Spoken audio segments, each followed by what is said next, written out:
আজ থেকে ৪ বছর আগে আমি ইউটিউবে ভিডিও বানানো স্টার্ট করি। তখন ইউটিউবে এত কম্পিটিশন ছিল না। এখন অনেকেই ভিডিও বানাচ্ছে, আর ভিডিও যদি ভাইরাল না হচ্ছে বা ভিউজ না আসছে, অনেকের মনোবলও ভেঙে যাচ্ছে। কিন্তু আমি তোমাদেরকে আমার জীবনের সাথে ঘটে যাওয়া একটা গল্প তোমাদেরকে আমি শোনাবো।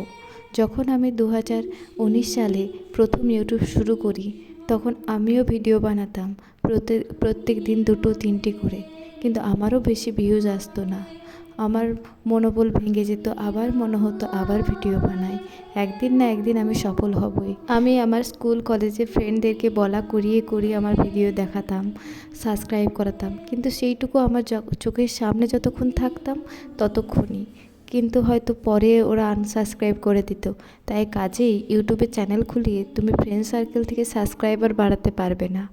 যখন তুমি কাজ করতে করতে সেই কাজ তোমার বাইরে ছড়িয়ে পড়বে, বাইরের মানুষের ভালো লাগতে শুরু করবে, তখন তুমি ভিউজও পাবে আর সফলতাও পাবে। তো কাজে নিজের কাজকে ভালোবেসে নিজের গন্তব্যে এগিয়ে যেতে হবে।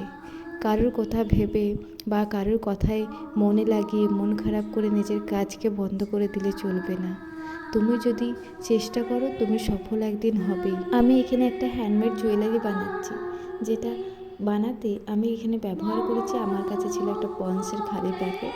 সেই প্যাকেট থেকেই আমি এরকম 4 চৌকো শেপ করে কাগজ কেটে নিয়ে সেটার ওপর ফেব্রিক কালার করে এই জুয়েলারিটা বানাচ্ছি।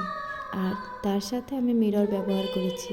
এই মিররগুলো আমি লিপন আর্টের জন্য কিনে রেখেছিলাম, কিন্তু লিপন আর্ট এখনও পর্যন্ত আমার করা হয়ে ওঠেনি বলে জুয়েলারি বানানোর কাছেই আমি দেখলাম, ব্যবহার করে দেখি কেমন লাগছে।